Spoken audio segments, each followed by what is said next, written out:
How is it going, guys? My name is Curtis, and I'm back again. It's been like a good 6 months now, I believe.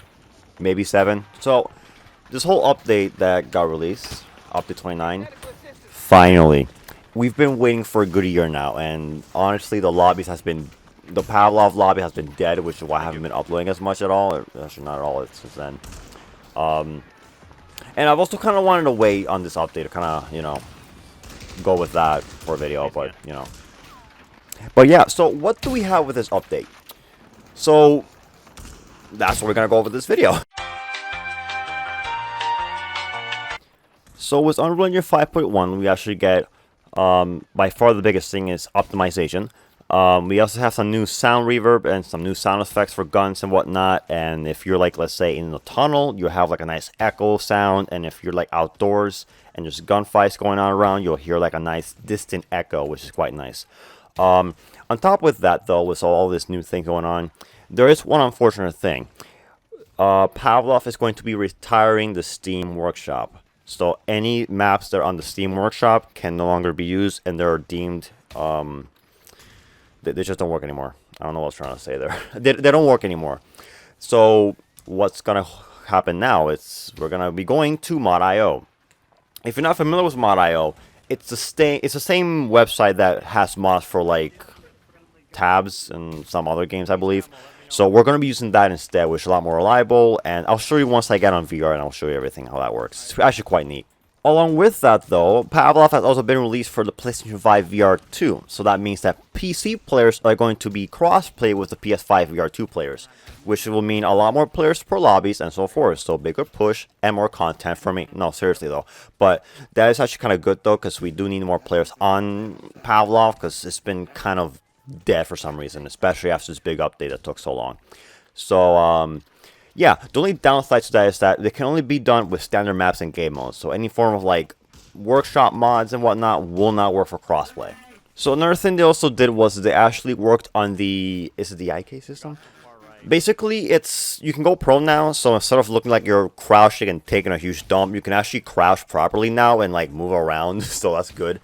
However, that feature isn't available on Search and Destroy from what I'm aware of. So just be aware of that. Now, you don't even have to push a button to go prone. You can just physically crouch down and prone IRL, and you'll prone in game, which is quite nice. And then you can just move as normal. Also, it just hit me. Anytime someone's prone, I'm gonna confuse them for like a dead ragdoll on the ground. I can't believe that just hit me. Oh no.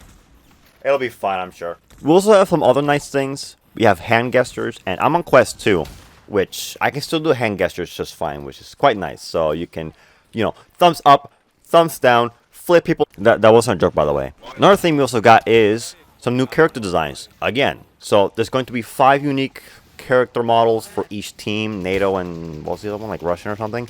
So they're going to have different variants. They're going to be like, armored ones. Some are going to have sunglasses or whatnot. Others are going to have like a mask, which is quite nice. There's now 2 official new game modes for the base game, and that is Prop Hunt and Infection. And that's going to be kind of fun, I'll be honest with you. Along with that, though, some other small things. Apparently, it's a World War II German motorcycle. Like, it's a motorcycle with, like, the sidecar. And honestly, this is quite fun. I can't wait for that to be in World War II push, though. Like, on an actual map and whatnot. But anyways, enough for the whole wait. Let's hop on VR, and let's take a look and see what this update really has to offer.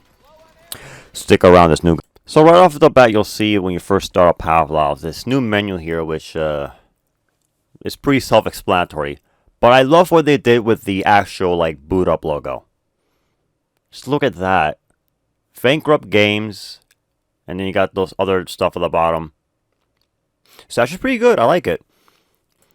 Once you're in the menu, you'll see a couple of different things. You see a little, like, bell logo, actually, on the top right, which is for notifications. So if you got, like, friend requests, stuff like that, that's what that's for. The online menu here, you can see it's pretty much the same thing, just a bit of a different UI setup and whatnot. Like, there's a couple of different changes for it, but overall, it's just the same filters and whatnot, and it's actually not bad. I like it. They changed it up a little bit. Offline is pretty much the same setup as well. As you can see, you got normal game modes, nothing special really. And then you got training, which, same thing, nothing special, nothing too new. Then you have this friends list tab here, so you got friends, recent friends, block players, so you can even search for players for both PC and for PlayStation 5 VR, so it's quite nice. So now that we're no longer using the Steam Workshop, which unfortunately all those maps from the past are long gone, now we can see that we can actually have a new thing with the mod.io instead. So everything that you can see here is from mod.io, and you can see the likes, the downloads, and how big it is, whether it's installed or not. You can update them and whatnot. And the reason we're using mod.io now is because it's a lot more reliable than the Steam Workshop. So you have less issues with, overall downloads and whatnot. It's a lot more stable. And I know it does these like hiccups every now and then, but I mean, you download a mod, the game has to like read the file and it does all that kind of stuff. But it's not too bad, honestly. The best part is because it's built into the game, you no longer have to tab out just to be able to browse through the entire mod workshop and whatnot. So instead of that, they decided to build it into the game. As you can see here, we have like the filter for like trending, popularity, most subscribed, and so forth.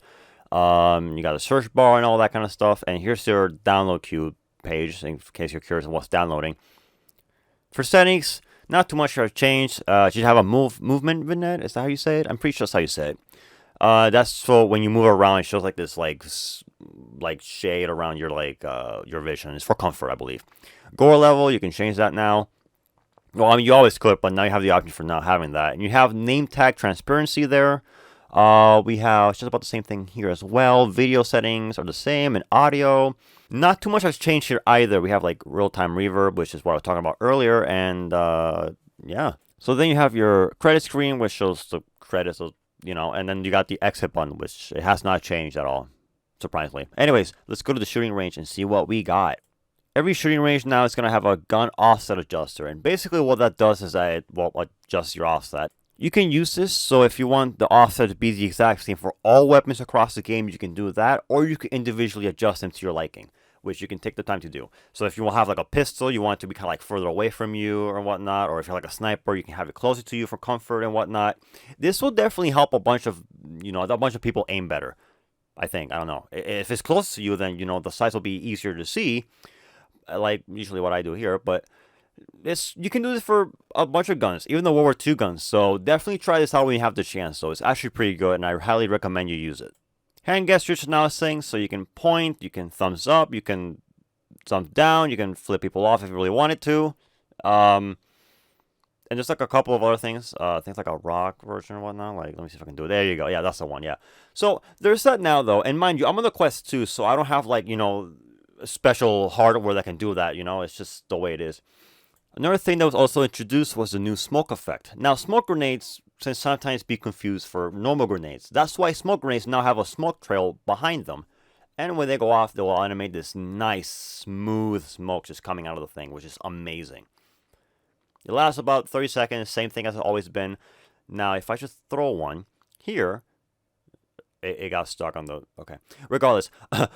So, if we go inside the smoke, you can see it does a really good job at doing what smoke should do and block visual line of sight. So if you ever play World War II Push now, you have not only a nice animation, but this will do really good at blocking the enemy's line of sight if you have to cross a field or something. Now, for the moment we've all been waiting for, new toys. This is the RPK. No, it's a PKM. I'm sorry. Since NATO has the SAW machine gun, the Russian here is going to have the PKM instead. Because the reason for this is because in Search and Destroy, they're going to have guns dedicated to each side. So NATO team is going to have NATO weapons, while Russian team is going to have Russian weapons. So that's why we have RPK now, which I feel like we need one anyway. Overall, it's pretty good. If you could just shoot here real quickly. It sounds so good. Okay, so the barrel does overheat, so that's a good balance point right there. Okay, just like that, we're out. So it's just reloaded like that, and oh, it's like on this side. Oh, okay, not bad. No upgrades for it, so you can't put any attachments on this, unfortunately. We now have Scorpion. So this little thing is supposed to be a micro SMG, or it's just an SMG. I'm not exactly sure, but it actually sounds quite nice.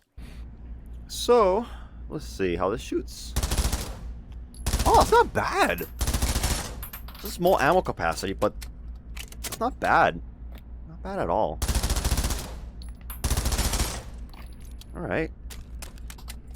And the sights are nice and small. They're nice and precise. This it's really not bad. For attachments, has a suppressor. I love how that sounds. So nice. So this thing does 17 damage for a little SMG. SMG or... I don't know, let me know in the comments. I'm not exactly sure what it will fall under. But yeah, it's amazing. We now also have a modern version of the Tokarev TT-33.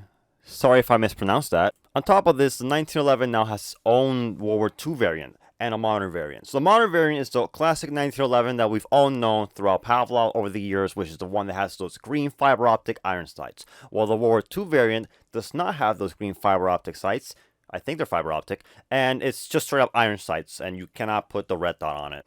A nice German World War II motorcycle is here in the game now. So it's a typical motorcycle with a sidecar, and you can hold up to 3 passengers in it. One being the driver, the second one being behind the driver, and the third one being on the sidecar. And you can actually shoot from the other 2 passenger points, and you could even do it on the driver's side too. However, the only thing with this is that it's kind of weird how it works, because every time you turn, it's just...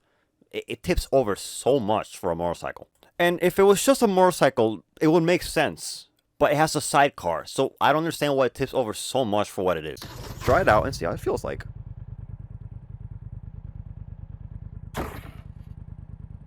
What just happened?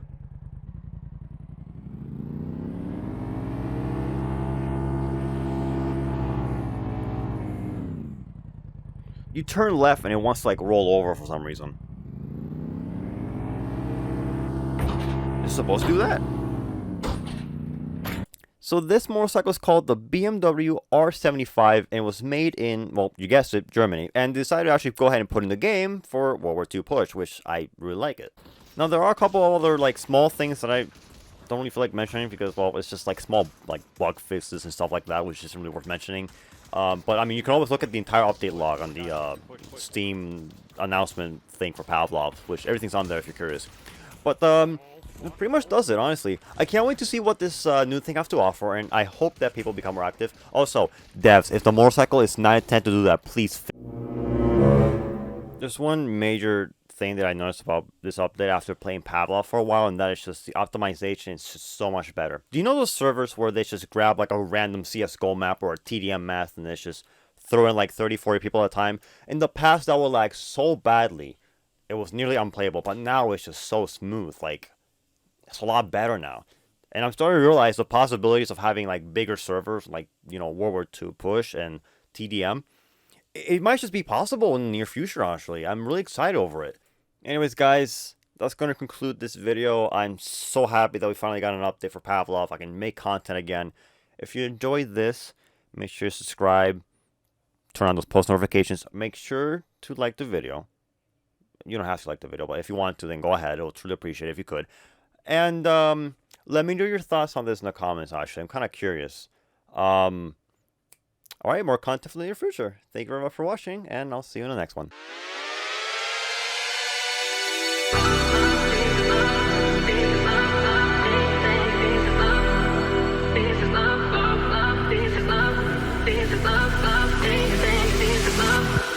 This is love.